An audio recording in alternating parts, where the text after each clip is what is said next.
नमस्कार दोस्तों, कैसे हैं आप लोग। उम्मीद करता हूं आप लोग बहुत अच्छे होंगे।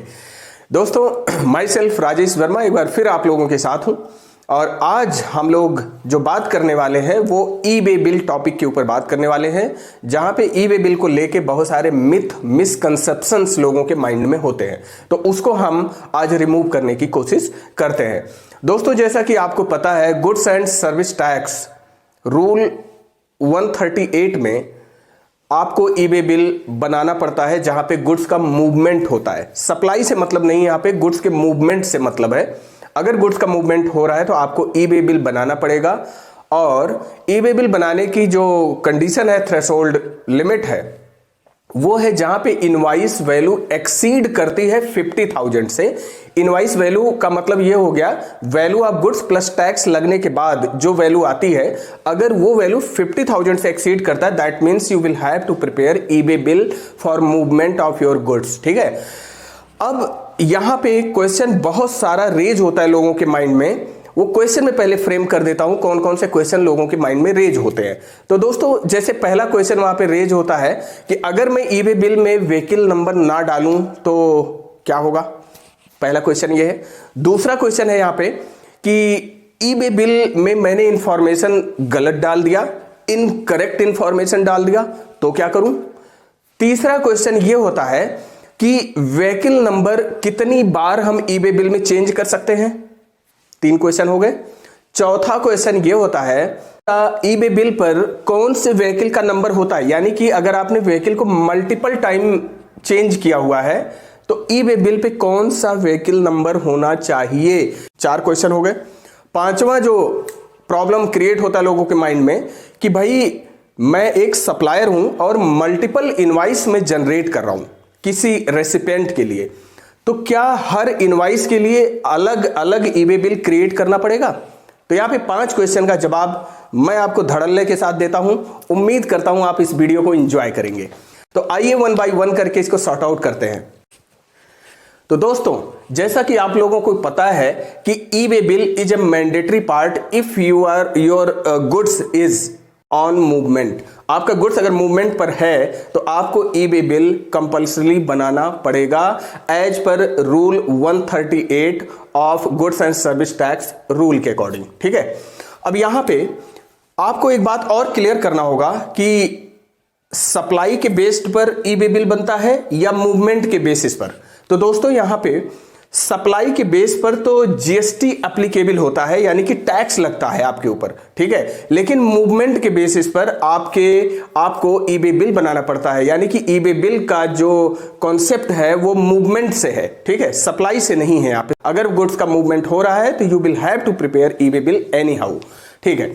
अब आइए 1 बाय 1 पांचों क्वेश्चन के जवाब मैं आपको देने की कोशिश करता हूं। तो दोस्तों, पहला क्वेश्चन था, व्हीकल नंबर ना डालूं ई वे बिल पर तो क्या होगा, क्या वो वैलिड ई वे बिल माना जाएगा।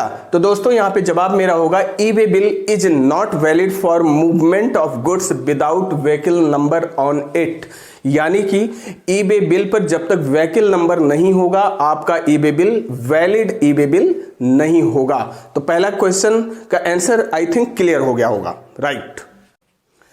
दोस्तों, अब हम सेकंड क्वेश्चन का जवाब देते हैं, जहां पे करेक्ट आपने ई वे बिल बना दिया है, गलत इंफॉर्मेशन उसमें डाल दी है, तो उस केस में क्या होगा।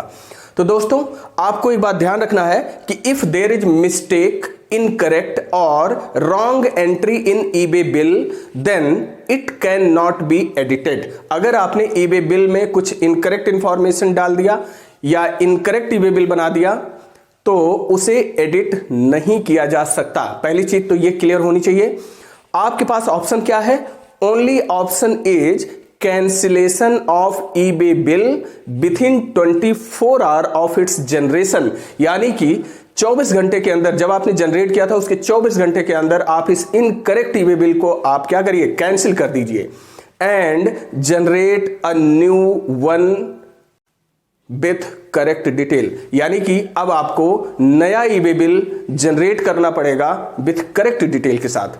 आई थिंक दूसरे क्वेश्चन का भी जवाब आपको मिल गया होगा। अब दोस्तों, हम बात करते हैं थर्ड क्वेश्चन की तरफ, जहां पे सवाल आपके माइंड में ये हो सकता है कि आपका गुड्स मूवमेंट में है और बहुत सारे व्हीकल को आपको चेंज करने हैं, व्हीकल को चेंज करने हैं वहां पे। लाइक यहां से दिल्ली माल गया, वहां पे एक ट्रांसपोर्ट ले गया, दिल्ली से कोलकाता दूसरा, कोलकाता से कहीं और तीसरा। तो इस तरीके से ट्रांसपोर्ट के समय अगर व्हीकल नंबर आप चेंज करते हैं, व्हीकल नंबर को हम कितनी बार चेंज कर सकते हैं? तो थर्ड क्वेश्चन का यहां पे आंसर दोस्तों ये होगा कि eBay bill may be updated with vehicle number any number of time, यानी कि कई बार आप व्हीकल नंबर ईबे बिल में चेंज कर सकते हैं। तो आई थिंक आपको थर्ड क्वेश्चन का जवाब यहां पे मिल गया है। ओके दोस्तों, अब यहां फोर्थ क्वेश्चन का हम जवाब देने वाले हैं। फोर्थ जो मिथ है, जो मिसकंसेप्शन है कि ईबे बिल पर कौन सा व्हीकल नंबर होना चाहिए। दोस्तों यहां पे सबसे पहली बात तो यह है, the latest vehicle number should be available on eBay bill. जो लेटेस्ट व्हीकल है आपके पास, मतलब मूवमेंट के समय जो व्हीकल चल रहा है, उस गुड्स को कैरी कर रहा है, वो वाला जो है आपका व्हीकल नंबर आपके ईबे बिल पर होना चाहिए। And should match with the vehicle carrying goods in case checked by the proper officer, यानी कि अगर गुड्स को रास्ते में जीएसटी ऑफिसर इंटरसेप्ट करता है, उसे रोकता है चेकिंग के पर्पस के लिए, तो उस समय उसको जो है आपका latest vehicle number eBay bill में चाहिए होता है।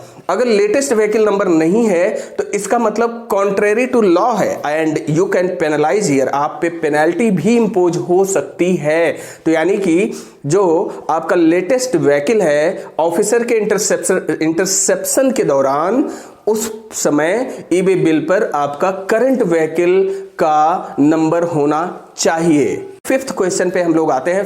पांचवा सवाल जो आपके माइंड में होता है कि भाई मैं एक सप्लायर हूं, मैंने मल्टीपल ऑफ इनवाइसेस इशू कर दिए हैं रेसिपिएंट को, तो क्या यहां पे हर इनवाइस के लिए अलग अलग ईबे बिल बनाना पड़ेगा? तो इसके ऊपर हम लोग अब बात करते हैं।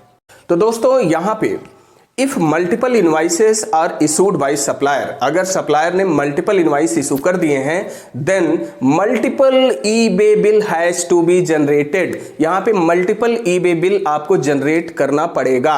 अगली चीज, इसका मतलब यह हुआ कि each invoice with one e way bill, यानी कि प्रत्येक इनवाइस के लिए अलग ईबे बिल बनेगा।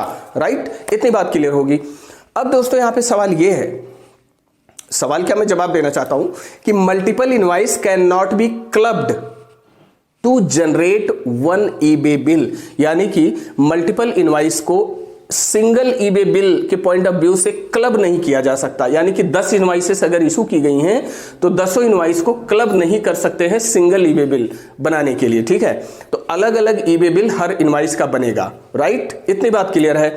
अब अगला स्टेप क्या होगा, after generation all these e way bill, इन सारे ईबे बिल को जनरेट करने के बाद one consolidated e way bill can be prepared, एक कंसोलिडेटेड ईबे बिल बनाया जा सकता है for transport if goods are going in one vehicle. अगर आपका जो गुड्स है वो एक ही व्हीकल के थ्रू जा रहा है, एक ही व्हीकल से जा रहा है, तो आप जो है एक कंसोलिडेटेड ईबे बिल बना सकते हैं वहां पे सारे इनवाइसेस को मर्ज करके। ठीक है, तो दोस्तों इस तरीके से यहां पे सिचुएशन यहां पे क्रिएट होती है कि अगर मल्टीपल इनवाइसेस इशू की गई हैं, मल्टीपल इनवाइसेस के केस में जो है मल्टीपल ईबे बिल बनेंगे, means eBay bill for each invoice बनाया जाएगा और लेटर यानी कि एक सिंगल ईबे बिल बन जाएगा। ठीक है, अगर सेम ट्रांसपोर्ट से गुड्स कैरी किया जा रहा है। तो ये इतनी सी बात थी दोस्तों, ये थोड़ी सी मिथ लोगों के माइंड में चलती थी जिसको मैंने कोशिश की है क्लियर करने के लिए। उम्मीद करता हूं ये वीडियो आपको अच्छी लगी होगी। अगर वीडियो अच्छी लगे तो आप लाइक करें, सब्सक्राइब करें चैनल को, और दोस्तों अपने कॉलीग के साथ इसे शेयर करें ताकि वो भी इस मिथ को दूर कर सके।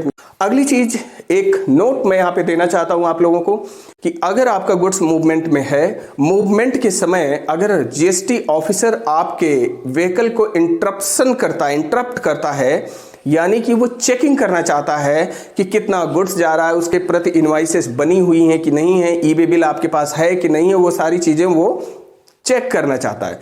तो अगर चेकिंग के दौरान इनवाइस और ई वे बिल में कुछ मिसमैच पाए जाते हैं तो वहां पे आप हैवी पेनाल्टी के हकदार हो जाएंगे, यानी कि आपको बैठा लिया जाएगा और आपके ऊपर एक सब्सटेंशियल पेनल्टी इंपोज की जाएगी। तो इसलिए जो है किसी भी गुड्स के मूवमेंट के दौरान just prepare e way bill on time basis, यानी कि दोस्तों e way bill before movement of goods आप क्रिएट कर लीजिए, आपका हैसल फ्री गुड्स अपने डेस्टिनेशन तक पहुंचेगा। Thank you very much for watching this video and giving your potential time with this video. और दोस्तों उम्मीद करता हूं ये कंटेंट आपको अच्छा लगा होगा। बहुत बहुत धन्यवाद। Take care.